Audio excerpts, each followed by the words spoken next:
O assunto é muito importante.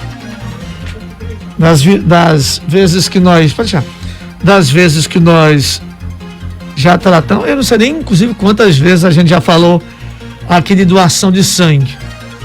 É um assunto sempre em pauta, obviamente. Mas como depende de uma questão de conscientização humana dessa importância, porque muita gente só diz que só vai fazer uma doação de sangue no dia que a pessoa dela precisar. Às vezes tem essa ideia. E a gente, pior que a gente nunca sabe quando é que vai precisar, né? Enquanto a gente sabe que quem doa sangue tem a perspectiva de salvar até 4 vidas numa mesma doação. E aqui comigo, nos estúdios, César Alves, que é do setor de captação do EMOS, Semana Santa, e sempre que se aproximam esses períodos de feriados prolongados, há uma preocupação a mais ao EMOS, que sabe que tem uma busca maior, né, César? Seja bem-vindo. Ainda hoje continua sendo assim, César? Boa tarde a todos. Eu começar agradecendo o espaço que a Mais FM sempre está, né, com essa preocupação de nos ceder. A preocupação desse véspera de feriado, a gente tem aí um movimento quase fim de pandemia, as pessoas começam a circular de forma mais normal, né, com menos restrições. Então a gente acredita que pode ser um feriado como os outros que vinham acontecendo antes da pandemia, que a circulação estava livre, com aumento, né, da violência no trânsito, e isso leva, né, mais pessoas aos hospitais com necessidade maior, com necessidade aumentada do uso de sangue. Então por isso que a gente tem essa preocupação de estar, né, fazendo a divulgação e solicitar que as pessoas procurem o Hemocentro. A gente tem a sede, né, que é ao lado do prédio do Hospital Regional de Iguatu, e ela fica aberta no horário sempre a partir de 7 horas da manhã, todos os dias, de segunda a sexta, e a gente está preparado para receber esse público, porque há uma necessidade real, tá certo, de aumento nesse período né, semana, e a gente já pensa na semana, mas já pensando especialmente no feriado, que se alonga, e a tendência que tenha número grandes, né, de acidentes, e com isso o aumento da demanda de sangue. Qual é a realidade hoje, César? A realidade até que a gente tá bem, tá certo? A gente se programa, já tem uma escala de coleta externa, onde a gente direciona alguns municípios que têm, assim, uma quantidade maior de bolsas que a gente consegue colher, né? Na semana passada a gente fez uma coleta em Itauá, a gente trouxe quase 90 bolsas, e amanhã a gente retorna de novo para esse mesmo município. É um município que tem uma demanda boa, e ele consegue, né, dar pra gente esse número de coletas que a gente programa. Mas a gente pode dizer que o estoque está legal, mas sempre pensando nessa questão do aumento que pode acontecer durante esse período. Nesse período do começo do ano, já teve alguma campanha especial? A gente, geralmente, o EMOS monta campanhas. Isso. Já antevendo esses feriados. Esse ano tivemos carnaval. Foi mais ou menos, né? Mais restrito, né? Porque ainda não estava liberado, exato, né? E agora, Semana Santa, vocês estão fazendo algum tipo de campanha especial, além dessas coletas externas que vocês já fazem? A nível do estado, sim, certo? Existe uma programação, às vezes, para apresentações culturais, né? Acho que o EMOS Fortaleza tem até uma abertura hoje com o Valdones, onde eles tentam, né, buscar esse pessoal para fazer a doação. A nível do interior, a gente concentra mais, né, de fazer o chamado para a coleta interna e também para as coletas externas, certo? A gente faz esse agendamento prévio, toda semana tem no mínimo uma coleta, e nesse caso a gente colocou uma cidade maior para tentar suprir essa demanda que a gente sabe que vai aumentar. Além de Iguatu, qual é a cidade que mais, assim, na visão de vocês que acompanham muito próximo, qual é a cidade de melhor coleta daqui da região? A gente tem algumas, né? Itauá, como eu já citei, a gente tem Mombaça, Jaguaribe, Jucás, tem algumas assim, que tem uns que tem um porte maior, né? Em número de população, a gente espera uma coleta melhor. Mas tem outros que às vezes mesmo um porte intermediário, a gente tem Aiuaba, nossa, uma coleta que surpreendeu ao longo do tempo, ela vem aumentando, a gente já traz quase 100 bolsas de lá, e não era esperado isso pelo tamanho da cidade, entendeu? Então a gente tem essas que eu citei, a gente tem Icó também, com uma cidade bem importante, número de coletas, Vaza Alegre, que apesar dele pertencer à região do Cariri, né, na divisão territorial do estado, mas para o Hemocentro, Vaza Alegre colhe para a gente. Então, a cidade também bem importante, a gente geralmente colhe em 2 dias seguidos para tentar atender essa demanda de doador que procurou o Hemoce, que a gente não tem como colher uma grande quantidade no dia só, né? Tem toda a questão de logística, de transporte. Então, a gente, em algumas cidades, especialmente Tauá e Vargem Alegre, a gente faz esse recurso de colher em 2 dias seguidos ou 2 semanas seguidas para poder atender a demanda da gente e da população que procura, né? Agora, quando você diz assim, coletam pra gente, nós sabemos que o Hemocentro é uma rede. Isso. Né? O chamado Hemorrede, né?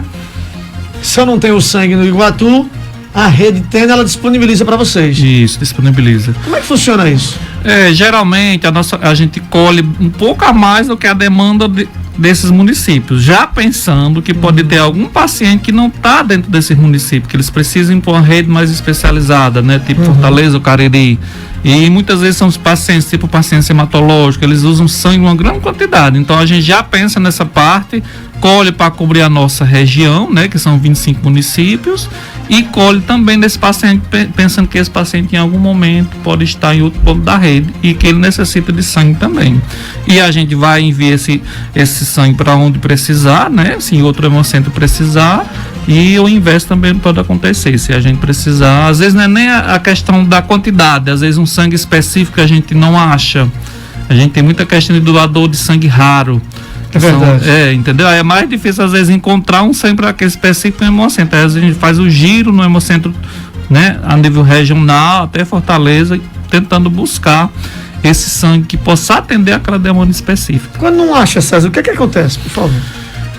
Tem algumas situações que a gente tenta rever a transfusão. O médico vai orientar o médico que solicitou, ele vai ver se existe alguma outra coisa que pode ser feita, que existe, certo? A gente às vezes foca muito na transfusão, mas a gente tenta focar em outro tratamento que vá melhorar também aquela anemia, né, que a pessoa apresenta. É claro que se for uma situação muito extrema, pode não ter o que fazer, certo? Mas a gente faz o máximo, procurar, às vezes até fora do estado isso pode acontecer. Teve um caso que não está muito distante, foi um sangue que foi enviado para a Colômbia, do menino que tinha um sangue raro lá e que encontraram aqui no Ceará. Então o inverso pode acontecer também. Sim, sim. Mas no nosso caso, nós somos um banco a nível de Brasil, estou falando do Ceará, né? Que mais tem sangue classificado como raro. Então a gente já está né, atendendo a demanda de fora. Até disso nós somos diferentes. Sim. Que negócio interessante. O Ceará, ele está bem avançado nessa questão aí. Eu fico imaginando como uma pessoa que doou um sangue raro, que salvou a vida de uma criança lá na Colômbia, ou seja, onde for, como ela se sente, eu não vou chamar de importante não, mas... não deixa de ser, né? Ela vai ser mais especial ainda, né? Porque alguém precisou diretamente do sangue dela, seja né? a palavra especial, em você saber que você pode ajudar alguém que você não conhece, mas que para aquela pessoa que recebeu foi o fluido vital. Sim, com certeza. Eu acho que essa situação específica que eu citei era uma criança e ele precisava do sangue. Se ele não tivesse recebido aquele sangue, acho que ele ia passar por um procedimento e tinha que ter aquela transfusão, entendeu? Às vezes são doenças graves que precisam fazer até de um transplante, né? Sim. Tem muita parte hematológica que mexe muito com essa questão, às vezes, de ser tão agressivo, de ser tão crucial para a vida, que a transfusão ela pode não resolver, mas ela vai ser um apoio para um procedimento mais importante como a medula, né? O transplante de medula para fazer aquela pessoa, né? E no caso dessa transfusão, onde a gente levou esse sangue para a Colômbia, era extremamente essencial. Ou a pessoa fazia ou ela teria prejudicado a sua própria vida, né? Porque com certeza chegam a óbito. Verdade. Por que ainda é tão difícil conscientizar as pessoas da doação de sangue quando é um gesto tão simples? Assim, é um processo de doação, né? A pessoa precisa estar disponível, mas eu acho que mexe um pouquinho mais com o medo da gente, né? De ser furado, vem a questão de estar bem de saúde, né? Aí a Organização Mundial de Saúde, ela prega que se a gente tivesse em torno de 3% da população que doasse de forma regular, a gente não teria tantos problemas no banco de sangue. 3%? 3%, a gente não chega a isso. Ceará é um pouquinho mais da média, a gente chega acho que 2,1%. A nível de Brasil é 1,6%. Então é baixo, né? Comparando com outros países onde essa questão da manutenção dos estoques ela não é tão difícil. Então a gente tem essa dificuldade devido a isso. E é um processo de educação, que lá no passado, no começo da década de 80, para trás, falasse de forma mais simples, o sangue ele era doado mediante alguma troca. Entendeu? Era. Isso foi mudando ao longo do tempo, foi criando leis, porque viu que isso não dava certo. Então a população ainda precisa mais ou menos se habituar com essa nova forma, né? Que é através da doação, de perceber que a gente pode estar do outro lado, né? Pode estar do lado do paciente que está precisando, né? Pode ser. A gente já está falando de um momento aqui que, né? Risco maior de acidente, então você está bem, vai passar por uma situação que é de gravidade. Ali, de uma hora para outra, você pode estar em uma gravidade, né? Precisar de transfusão de sangue. Questão da empatia, né? Você se colocar no lugar do outro, né? Isso. Então é um conjunto de ação. Acho que é mais fácil, talvez, você doar outras coisas, né? Quando a gente tem, do que propriamente o sangue, porque envolve mais questões, né? A medo da furada, né? A conscientização mesmo de saber que você pode estar do outro lado ali precisando. E além disso, a questão da condição de saúde. Mas mesmo assim a questão da condição de saúde ela não limita, porque a gente sabe que mesmo que a gente tenha, né, cada um tem um probleminha às vezes de saúde ali mais ou menos controlado, e nem todas as situações vai impedir a pessoa de doar. Ela precisa ter todas essas condições e buscar o banco de sangue para fazer a realização. Esse medo faz sentido?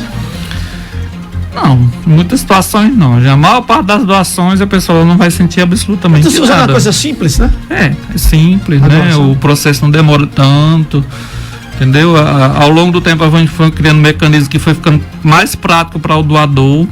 A gente tinha furada do dedo, hoje a gente já não tem isso, né? Que é o aparelho que é diferente, que lê a hemoglobina.